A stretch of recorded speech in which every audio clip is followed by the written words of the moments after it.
esteemed orator, Dr. Professor Nageshwar Reddy, Padma Vibhushan Awardee, a title in the field of gastroenterology, Chairman and Chief Official Institute of Gastroenterology, and AIG Hospitals, Hyderabad, Gujarat. Dr. Jayashree Sood, Vice Chairperson, Board of Management, and Member Trustee, along with Dr. A.K. Bhalla, Padma Shri Awardee, Honorary Secretary, Board of Management, to kindly take their seats on dais.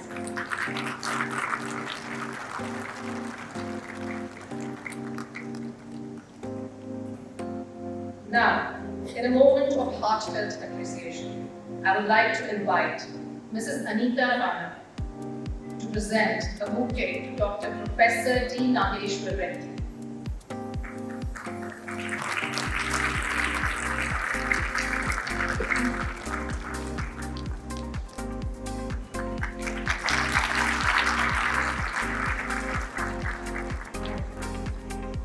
Good evening, Honorable Professor Dr. Nageshwar Reddy, our orator of the evening, Adharaniya Dr. D.S. Rana, Chairman, Sir Ganga Ram Trust Society, esteemed senior members of Sir Ganga Ram Trust Society, Dr. Jayashree Sood, Vice Chairperson, Board of Management and Trustee, Dr. A.K. Bhalla, Secretary, Board of Management, Dr. Satnam Singh, Joint Secretary, Board of Management, Dr. Soumitra Rawat, Treasurer, Board of Management, members of the Board of Management, senior consultants, members of the diplomatic corps, colleagues, invited guests, friends from the press and media, ladies and gentlemen. It fills me with pride as Chairman, Board of Management, Sir Ganga Ram Hospital, to welcome you to the 20th Sir Ganga Ram Oration today. Sir Ganga Ram being a great visionary and philanthropist, our founder. He was an engineer, agriculturist and a creator. He has built some of the most prestigious buildings of Lahore, but above all, he had compassion and charity at heart. The hospital over the years continues to preserve this legacy of service to all and provides quality health care to all segments of society. Sir Ganga Ram Oration is a symbol of our recognition to knowledge and continued development. We have in the past had a wide era of luminaries as orators covering a range of topics from medicine, law, research, public health and culture. We had the pleasure to listen to Dr. APJ Abdul Kalam, former Honorable President of India, Dr. D.Y. Chandrasekhar, former Chief Justice of India, and many other dignitaries. Today, we are fortunate to have a young, dynamic medical professional amongst us to deliver the 20th Sir Ganga Ram Oration. Dr. Nageshwar Reddy is currently the Chairman of Asian Institute of Gastroenterology and AIG Hospitals, Hyderabad, and past President of the World Endoscopy Organization. He has a long list of achievements which will be read out during the citation. I would only like to emphasize one point. Dr. Reddy holds the unique distinction of being conferred all three highest civilian decorations by the Government of India.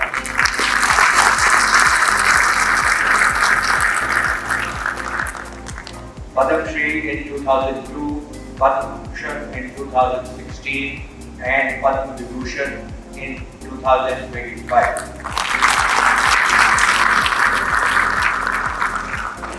Dr. Reddy will be talking on AI in healthcare, which is a very topical topic. It is my privilege to welcome you to this landmark gathering on AI in healthcare. We stand at the threshold of what may be the most significant transformation in medicine since the discovery of antibiotics. However, we have an expert amongst us who will be enlightening us on this topic. We are all eagerly waiting to listen to his oration. I extend a very warm welcome to his better half, Dr. Mrs. Karen Ann Reddy, who has honored us by traveling from Hyderabad for this oration. I thank all of you for accepting our invitation and being part of our happiness. I once again welcome you to today's function. Thank you. Thanks to the administration of Sir Ganga Ram Hospital, Dr. Rana, Dr. Prof, my friend Amin Bala, for giving me this opportunity to address this very honest gathering here. Dr. Nageshwar Reddy actually told me when you talk on AI in healthcare, I'm not sure whether I could talk on AI in healthcare because 5 years back, I was a total disbeliever in artificial intelligence. I thought medicine was natural intelligence, empathy for the patient, proper diagnosis and therapy. I believe that AI may not have a role. Since then, I've changed dramatically. The last 1 year, I become a total convert to AI and what it can do. So let me start with a disclaimer that I'm not an AI expert. I just use some of the AIs like ChatGPT. I can't do algorithms, but I think some of the AI benefits I've started to realize in recent years. So when you are making a topic like this with your audience who is so educated, it's sometimes a difficult thing to do. I was a bit nervous, so I said, what should I do? So I used artificial intelligence for it. So I went to ChatGPT and I told ChatGPT, I have this lecture of 40 minutes by Ganga Ram Hospital on distributing guests, what should I talk on? And ChatGPT, this was my question. Can you help me? I said, of course, I was happy to help. We gave introduction, technology in healthcare, NLP, application of AI in healthcare, challenges in ethical consideration, the future of AI in healthcare, and collaboration between AI and professionals. So this is going to be the background of my talk. And finally it said, should I make the slides for you? I said, no, I'll make it. So medicine has been, traditional medicine has been patient care using clinical examination, investigation, empathy and natural intelligence. This is what we've been following for more than 40 years. There is a change coming in, and the change is how we are going to use artificial intelligence to harness what we are going to do in a better way. So for those who are uninitiated, and I expect that as 90% are doctors here, most of the time we are reading about artificial intelligence in newspapers or magazines here and there. They are not really gone seriously into this, as I had some a year back. I did a course on artificial intelligence, and then what I am going to do is to give you a brief initiation into this before we actually go into how at AIT we are using artificial intelligence to do better patient care. It was 1950, actually it was the Second World War, that Alan Turing, a very famous British mathematician, started using artificial intelligence. He used it actually to decode messages which came in German ships which were traveling around UK. And he was able to do that very successfully. This was the first use of artificial intelligence, and it's believed that Britain won the World War II because of it. Not well recognized, but this was the case. In fact, there is a famous Alan Turing Prize now, which is given for a computer scientist, is equal to the Nobel Prize. The Nobel Prize is not there for computer scientists, they give it Alan Turing Prize. In 1956, at a conference in Dartmouth, the term artificial intelligence actually was coined. And at that time, they coined it saying that what is artificial intelligence is actually machine having the intelligence of human being. That was the broad term. And even now we don't have a better term than this. Machine having human intelligence. For the next 20 years, from 1956, it is what is called the winter of artificial intelligence. Nothing happened. Everybody forgot about it. It was only in the 1980s that what came was machine learning. We developed the ability to put data into the machine and get answers. This was the machine learning, which was a very preliminary part of artificial intelligence. And then it was in 2010 and from then onwards came a major revolution in artificial intelligence called deep learning. Now what does deep learning mean? Deep learning means There are not data into the machine, we are putting several layers of data into the machine. When you put several layers of data into the machine takes all this data, by itself starts synthesizing it and comes out a single output. So this is deep learning, and this deep learning and what we use in medicine has dramatically changed how we actually use this. So in 2010, anybody who spoke about artificial intelligence were not somebody who were actually using it properly, but this has changed. In the last 2 years, there has been a dramatic change. Just 2 years. I think look at many specialties in medicine. Change will take many years, sometimes 10 years, 20 years. But in this 2 years, everything has changed completely. So, artificial intelligence became machine learning became deep learning. And deep learning is what we are going to now study about. And again, before I actually go into how we use artificial intelligence at AAG, let me introduce you to the 3 fundamental models of artificial intelligence. The first one is so-called language model.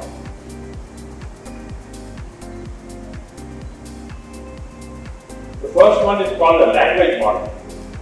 Language models are what is called LLMs, large language models, which means you feed in large amount of data and artificial intelligence can synthesize and come out with an answer.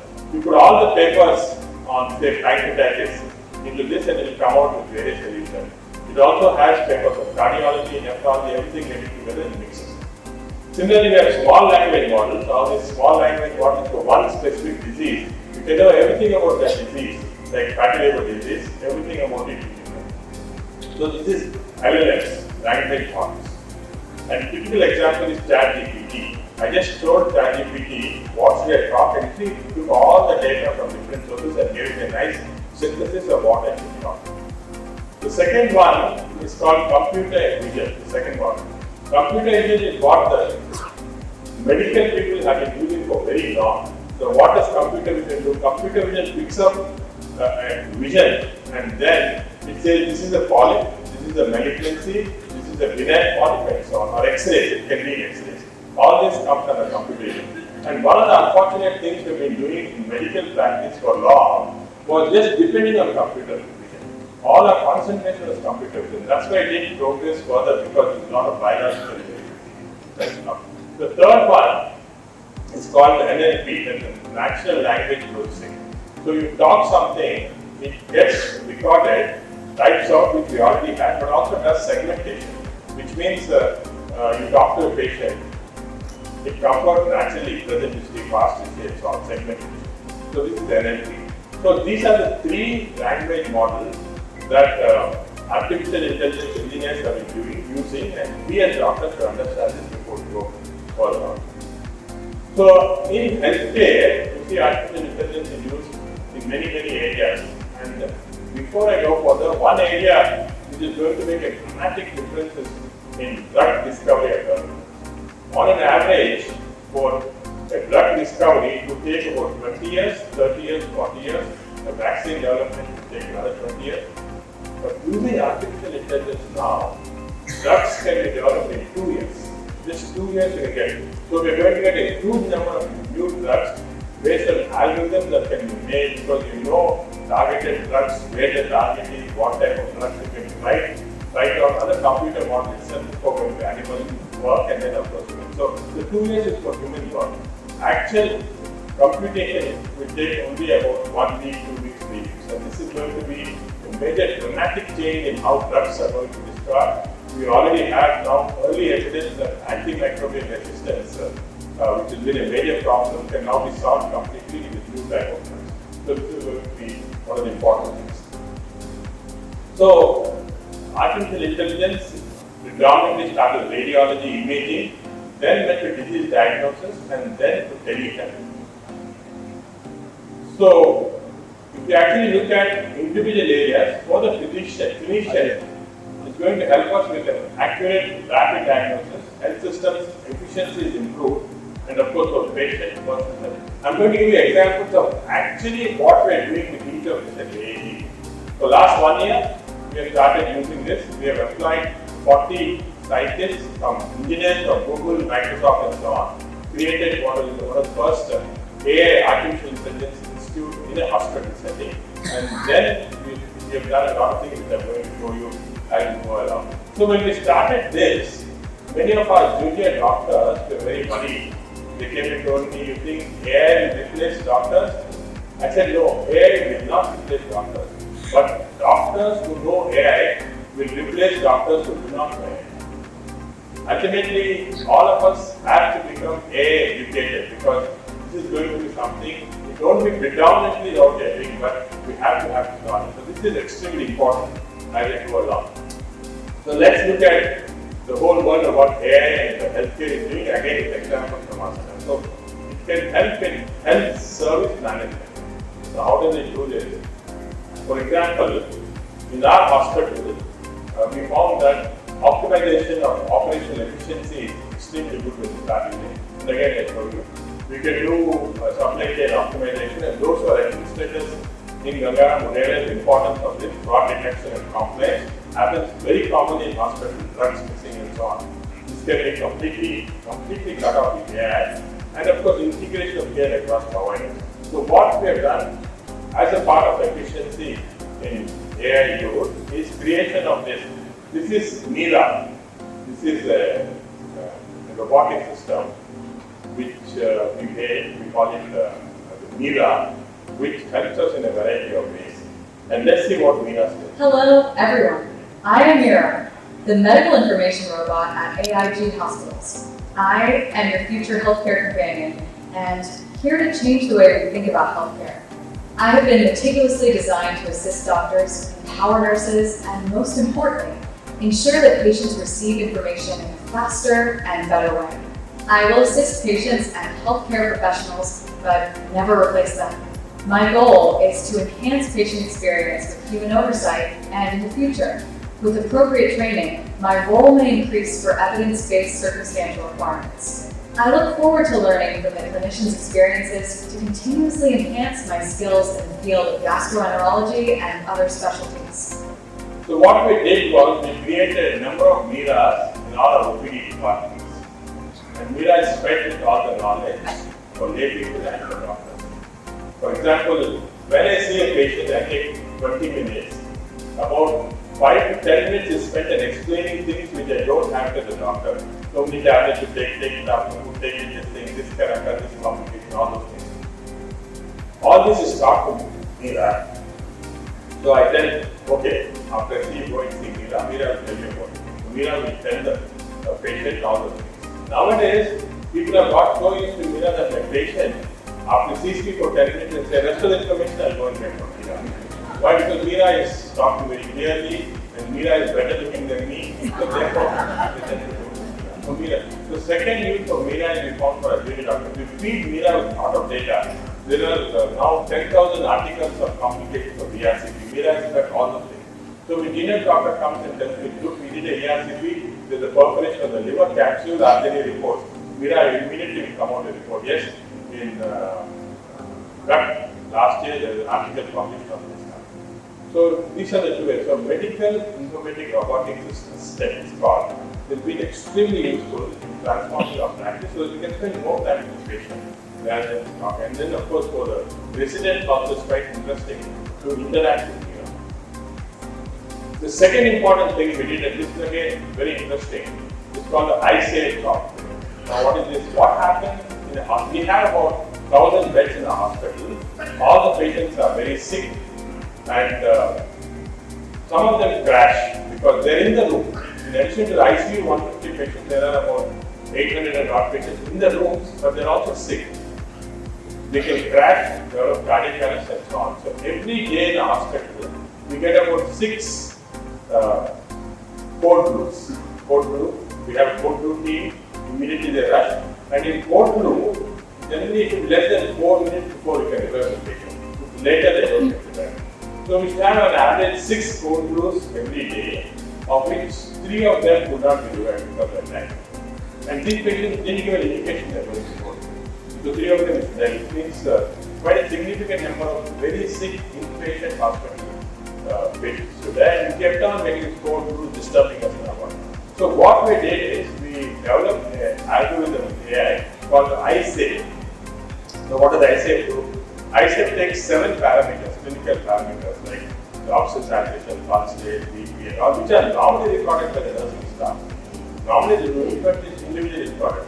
Now, in ICF, all these records go into a central monitoring system, and if the patient reaches 5 points, that is, 5 of these are abnormal, it warns our nursing staff and warns the medical emergency team that this patient is likely to crash in the next 1 or 2 hours.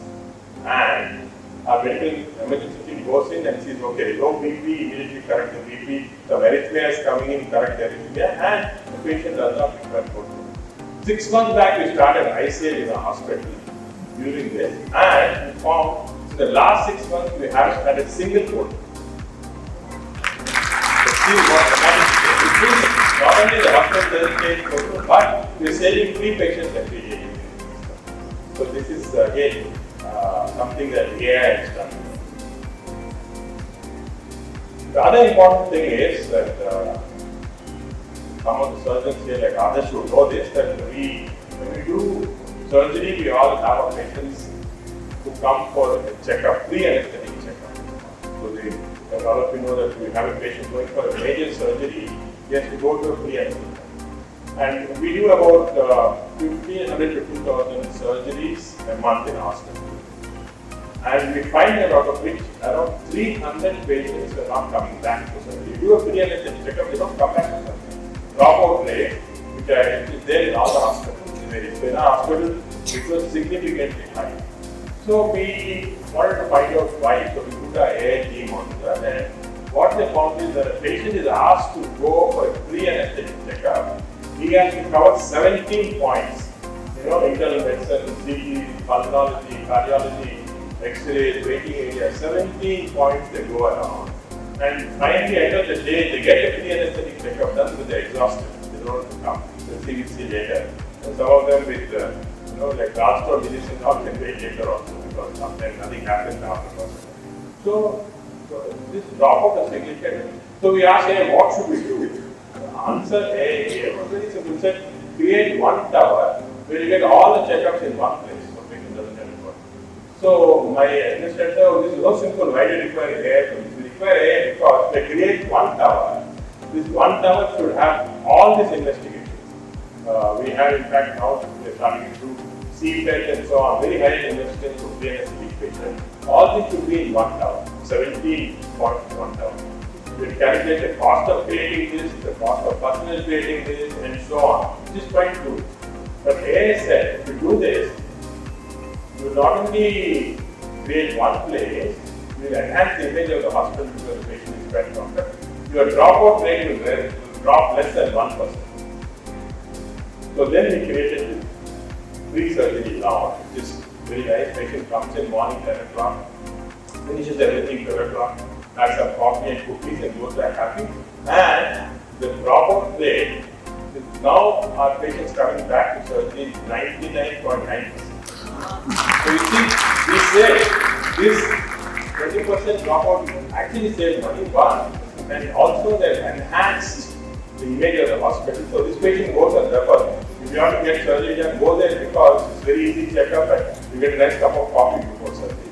So this has again another example of how AI is used.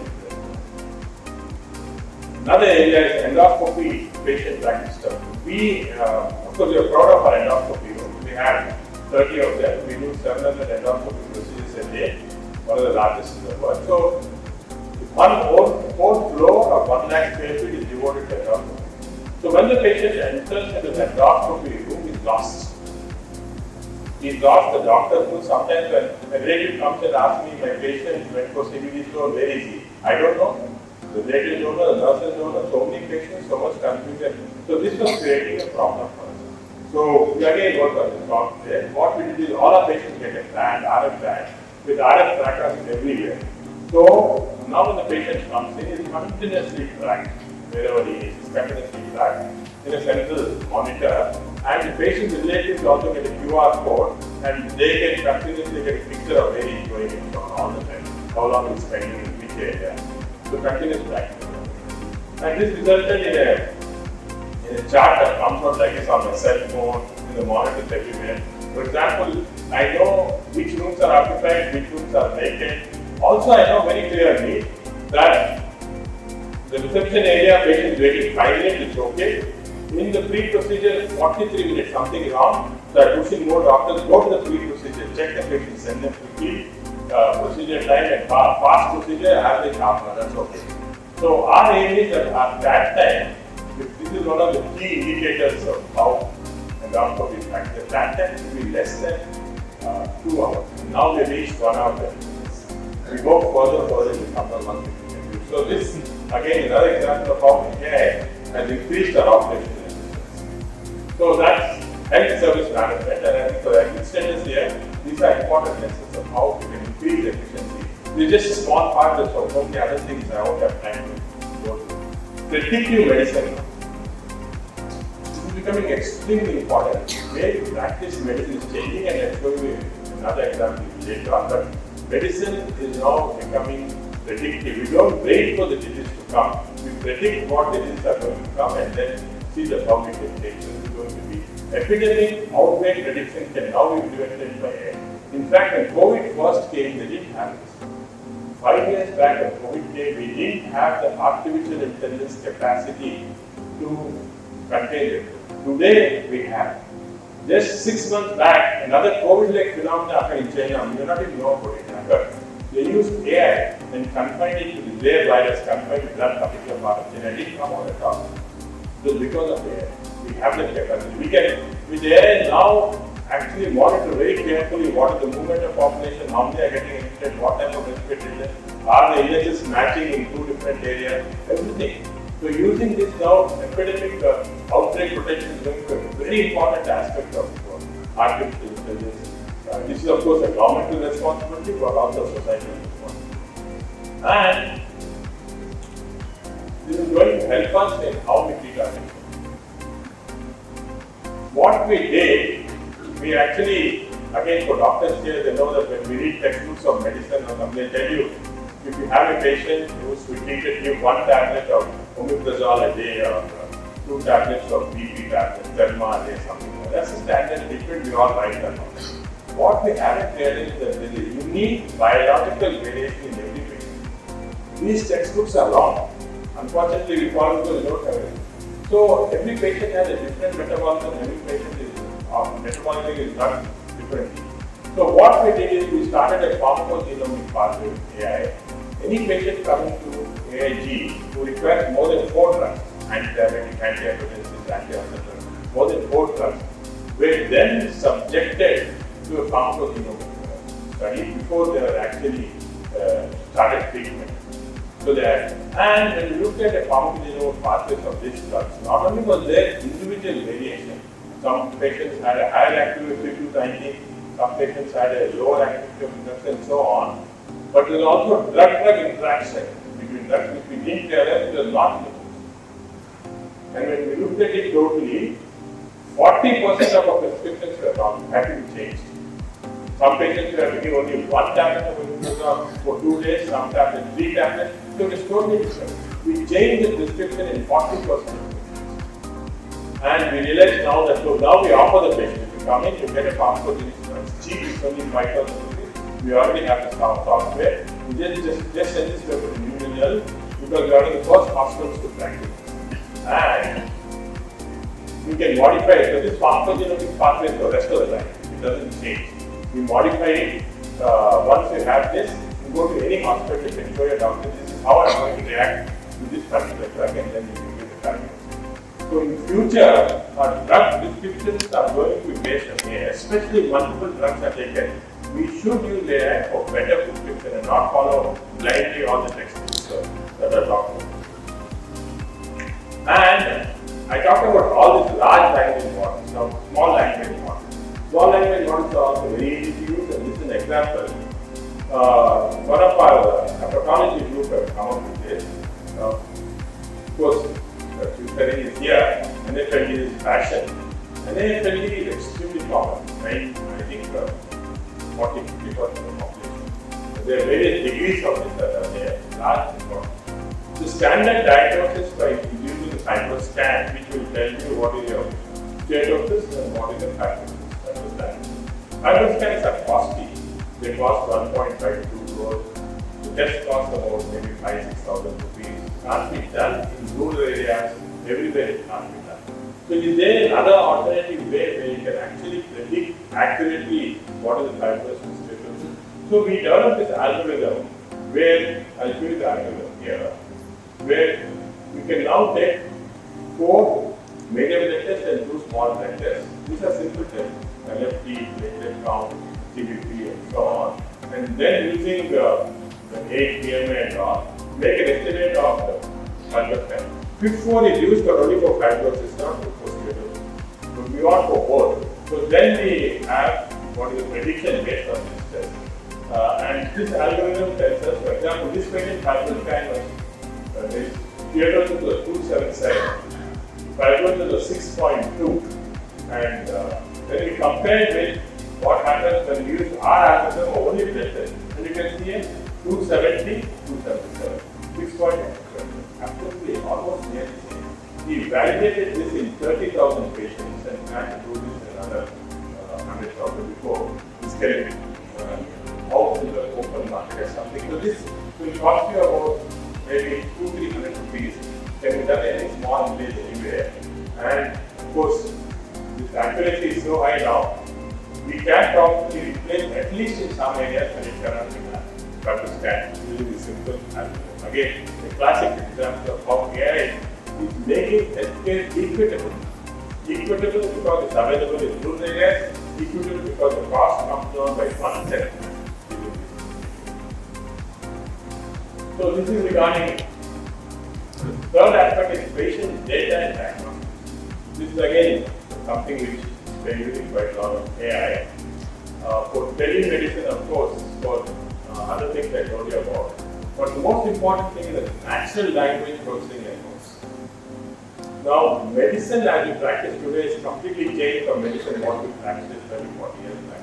Because we now see the patient and say maybe I have 20 minutes with the patient, 18 minutes I'm spending looking at the computer, typing, because electronic medical records, we want everything there. So we do this thing there.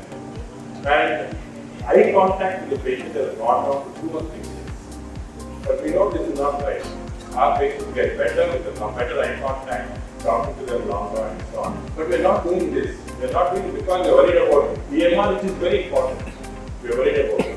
So what we now develop is something called the PRISM. And let me again show you an example.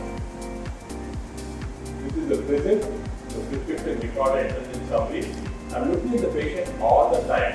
I have a computer with me which is recording what I'm talking about. And I'll give you the actual speech. I will excuse me for my Hindi, but क्या तकलीफ है? Sir पेट में बहुत दर्द हो रहा है sir and बहुत क्या पीने आ रहा है सर। ये कितने दिन से हो रहा है? सर 2-3 मंथ से हो रहा है सर। 2-3? Yes sir. अब जलन हो रहा है स्टार्टिंग? यस सर ज़्यादा हो रहा है। नाजिया या वॉमिटिंग? Yes sir. फूड पे सच है? Yes sir. फूड ठीक है? Yes sir. और मोशंस का कोई प्रॉब्लम नहीं? Motions normal sir. Food normal? Yes. Problem है पास में कुछ डायबिटीज है? नो। तो नहीं? No sir. No sir.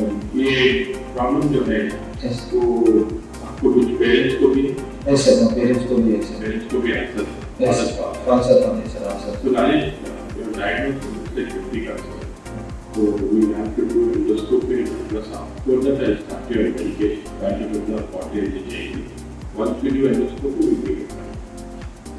so I just click a button after everything is over here on the screen, and then I get a complete recording of what I've got in a segmented form. This is NLP. See that I have a diagnosed medication pass history, lab order, everything. So I've not done anything to type, I just started the patient. The NLP has managed to convert this into a nice medical notes in ordered fashion. And the most important thing is, it can take 4 languages, Hindi, Bengali and English. We are developing more languages. Other second important thing about this, any gossip you talk to the patient, I've seen food form or something doesn't make it. It filters the gossip, that's intelligence. So that's how you can be very clear with your patient.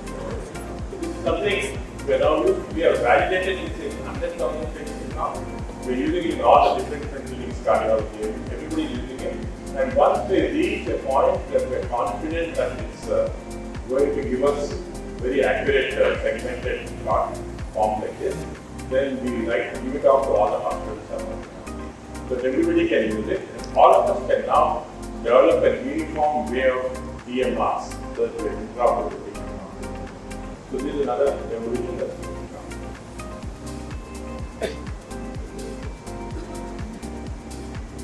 So, another area where we're going to use this quite a lot is, we're not studied about it, but it will come out. In fact, there's a very interesting study from Mayo Clinic, which looked at people around the Mayo Clinic county there, and they're starting to take ECGs and trying to do some AI in ECGs. And suddenly, the AI came up saying, in patients with ECG, take this patient has chronic liver disease, this patient has this patient has got hepatocellular carcinoma. All that, just ECG.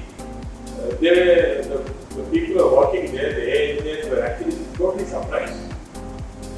And now, then is, how can this be possible? Because they haven't trained the AI to do this, but AI was able to do this. So this is unexplainable AI. So the potential side effects are going to come. Things like this are going to happen as we progress, and I think dramatic things are going to show up in the future. So this was probably, if I had this facility 3 years back, I would have saved these patients from this in terms of administration. A lot of AI devices are now coming to market, and this is an example of a very intelligent bed that we got for our ICU. Now in this bed, when the patient lies down, normally intelligent beds will tell you about the weight, height and so on. This bed, when the patient lies down, will tell you about the height, weight, temperature, the oxygen saturation, will tell you about sodium, potassium, calcium, everything. Very interesting. When we use drugs along with this bed, when we put in some drug, it interacts, there is interoperability between them. So suppose patient has hypotension and you're putting fluids, giving epinephrine drug, but it will actually adjust the dose. It says this is not enough, till the BP comes to 120/80 and then it stops, decrease the dose. Very, very intelligent practice. Now, when we bought this, it's very expensive. It's very expensive. Our administration said, no, what is this? This is expensive, you can't do this. I was being adventurous and trying to out. But then what we found was that now in our ICU, for every bed we have 2 nurses. 2 nurses per bed. This is normal now. In this case, we found once we started intelligent beds, 1 nurse to manage 5 beds. So therefore, long term you save the cost. So this is another example. There are of course dangers. In fact, there was one bed like in Germany, a Russian opposition leader was admitted, and the hackers could hack the beds and get wrong dose of medicine and drugs. So this is the danger there. Of course, that is not for us a major concern, but just so this is another thing, and then clinical decision making. Again, there's a huge difference. I'm a gastroenterologist. I look at endoscopy, and then say this is a polyp, benign polyp, this is a malignant polyp, and so on. And we have now a very mature system called TADI and so on, which is diagnosed with this polyp. It took me 40 years, and Ajay is also telling this, it took us 40 years to actually develop all this knowledge to say a benign polyp, malignant polyp, and so on. But with this now, junior resident just put in an endoscope and say, benign polyp, malignant polyp. They didn't require 40 years of knowledge and experience. The problem there is that are we de-skilling our junior doctors? Are they losing their skills because of this? So this is another problem, but anyway, this is what has become very commercially now. 80% of hospitals in the United States have this so-called genius or other systems in their endoscopy systems to detect this at a very early stage. They use it for not only polyp detection but also for prevent cancer. But now we also started using this is a procedure called POET.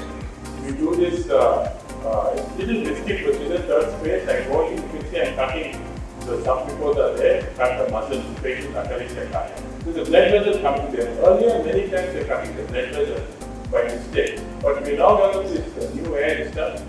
The AI is telling me stupid in the blood vessels do prophylactic coagulation before going on. So I want to do prophylactic coagulation, then I come.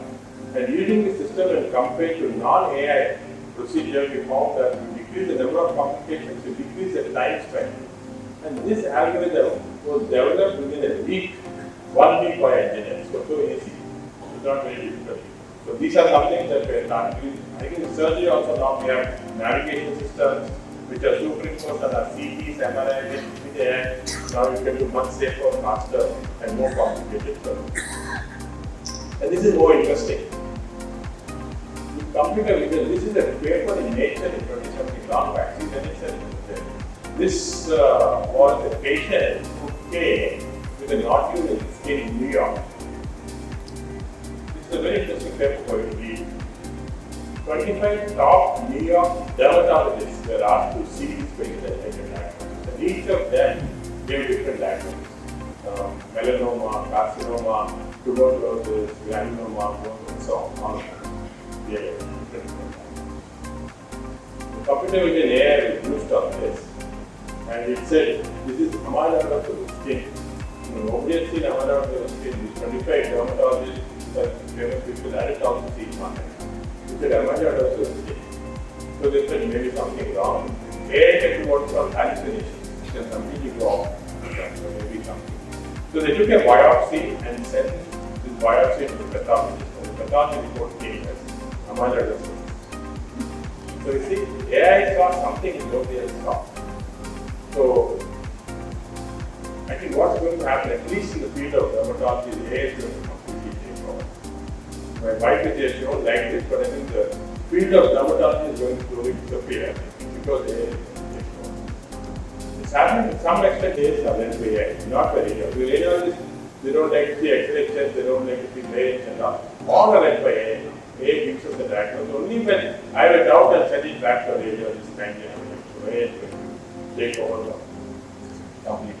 And this is another interesting concept also. These are mobile devices, phones, and so on and so on. Here, AI is playing a role because it can interconnect all these devices. Let's do an example. I have of late become not only a fitness freak, but predictive health freak. I'm trying to look at my body to see how the functions are going. So I'll give you an example of all this. But AI is moving so forward that this month in January, I will ask you a talk on AI and microbiome in a World Congress in Hong Kong. I made this slide. Where in smart toilet, you actually do your job on the smart toilet and the toilet comes out with analyzed microbiome analysis is done. And then it says gut microbiome analyzed, AI is applied. Today I eat more carrots in this week. That's all.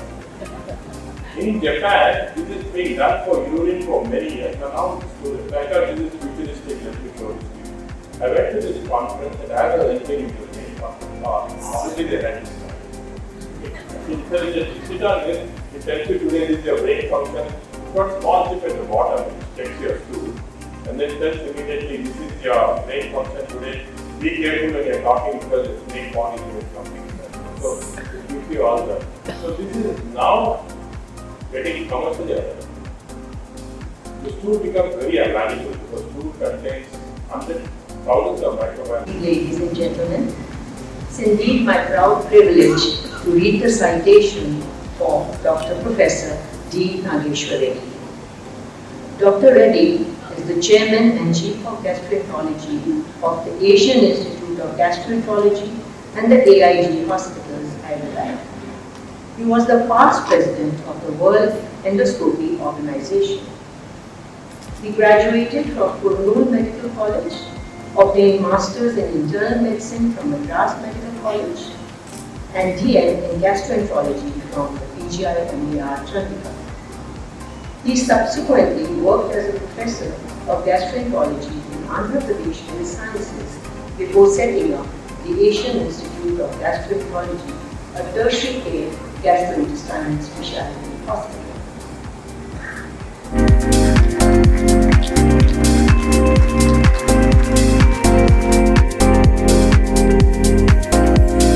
Fellowship, I would just like your indulgence for a very small video presentation. As majority of people here know, there was one thing which was missing in the armamentarium auditorium of Sir Ganga Ram Hospital, and that was radiotherapy. And for many years, and for many reasons, we could not go into this. Fortunately, in the last 6 months, we have opened our new executive block, which houses all modalities of comprehensive cancer care, along with a hyperbaric oxygen chamber, advanced diagnostic facilities, and very soon we propose to start the MRI-guided ultrasound ablation for motion disorders. Plus, we have 175 well-equipped beds for our patients.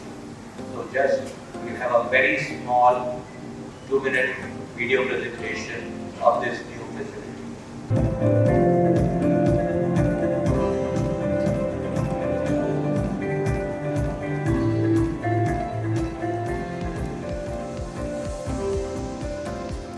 Only facility we were lacking at Sir Ganga Ram Hospital was at our medical.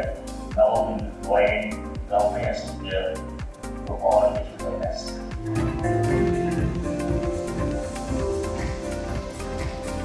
Sir Ganga Ram Hospital is proud to announce the commissioning of a comprehensive cancer care center block within the existing campus. This consists of the most latest equipment and technique to take care of cancer patients.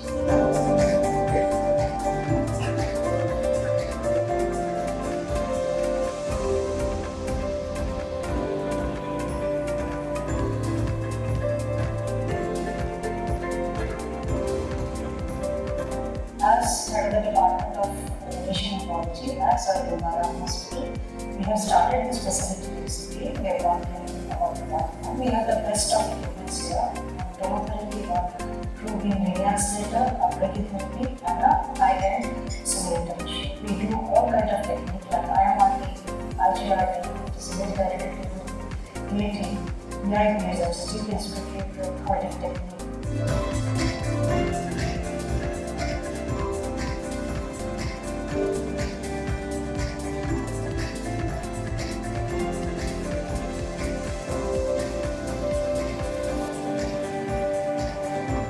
This department is a combination of technology where it meets the best of the experience.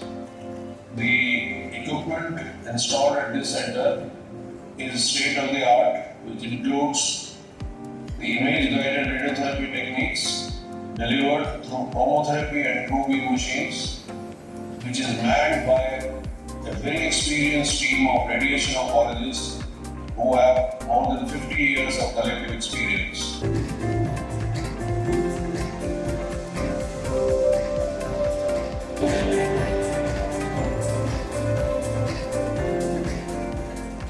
Presidency ambassadors from Fiji and Nepal, and Madam ambassadors.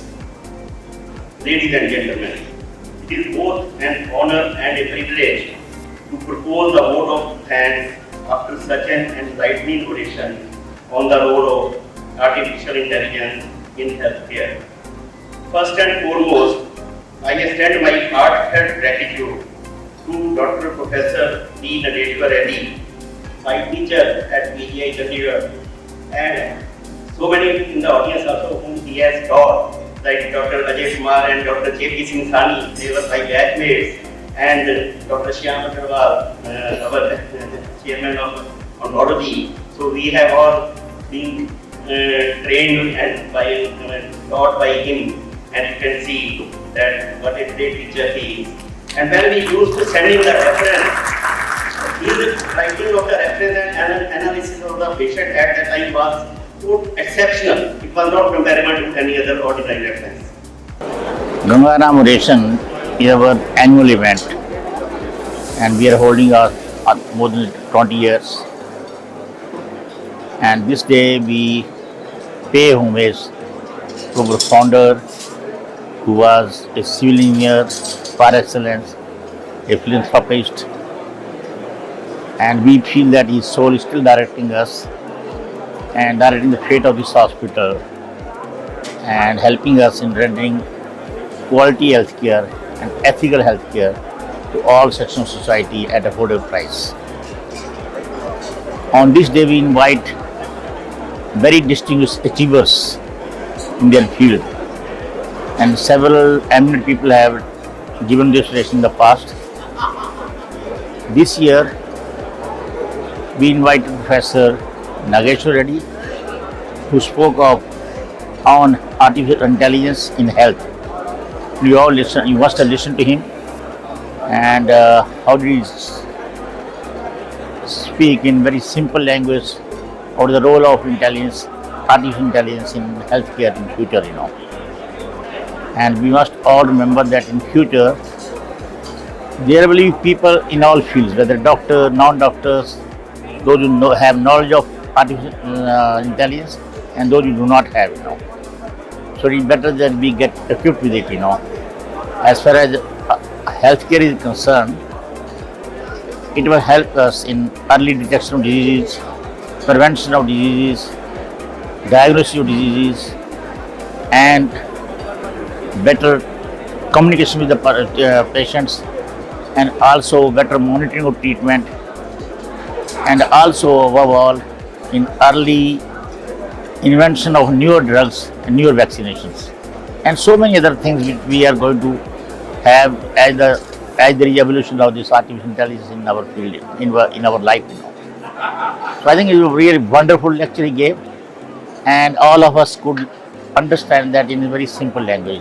That is what I would like to say. So thank you. Well, this is an annual affair where we have the Sir Ganga Ram Oration. Sir Ganga Ram was our founder, and he was one of the biggest philanthropists of the century. Even today, half of Lahore has been built by him, and he is held in very high respect in that country despite our relations. So to honor his memory, we organize this oration every year, and we try to call somebody at the top of his career in various fields, whether it is law, where we had ex-Chief Justice Mr. Chandrachud, who gave the oration last year, whether it was our former President APJ Abdul Kalam, who gave a very light-hearted talk on this oration. This time, when we thought of artificial intelligence and we looked around, Dr. Nageshwar Reddy is a leading person. Today we had the Sir Ganga Ram invited to talk on artificial intelligence in healthcare. Artificial intelligence in healthcare is a relatively new topic, and not many medical professionals are aware of what is happening in the field. Because doctors, when it's artificial intelligence, is not so much because it's traditionally not a part of our training. But at AIG Hyderabad, we have started the Institute of Artificial Intelligence where 40 artificial intelligence engineers are working with doctors to create various algorithms that will help patient care. So in 3 or 4 areas we found what I discussed today was areas where we have implemented very actively. Firstly, I think in the concept of diagnostics, artificial intelligence is helping us. Radiology, for example, to catch cancer much before the cancer develops, so we can actually get a predictive indicator. The second important area is that we are able to give real correct drug dosing to our patients. Because using artificial intelligence, we know drug-drug interaction, genomic pathways of the drug, so that when they are giving the standard drug therapy, we give the right type. The third area is with patient conversations. Now we have EMR, and all the things have been put into EMR. We had difficulty typing all those things and all. Now we have got a new system called the Prism, where you just talk with the patient and the AI actually fills in all the data into the machine. So like this, there have been several new innovations. And again, one of the main areas where new innovations are occurring is wearable devices and interconnectability of wearable devices. Everybody has a smartphone, smartwatch, smart ring. Similarly, we have patches which can continuously monitor. Using all these devices now to talk to each other, we can monitor the metabolic health. And We now know that metabolic health is very important. So predictive precision medicine using data on metabolic health is going to the future of how we treat our patients, and artificial intelligence is playing a big role. Artificial intelligence in healthcare, it is a reality. It is not futuristic. It is right here. So what we have to now take further steps in every field. But most important to start with is radiology and pathology. And then diagnosis, patient's clinical diagnosis. In our OPD also, so starting from OPD, our ward and ICU, and data protection, and publications, research, everywhere it is artificial intelligence. So future is artificial intelligence, I think. Next few 10 years you can say will belong to artificial intelligence.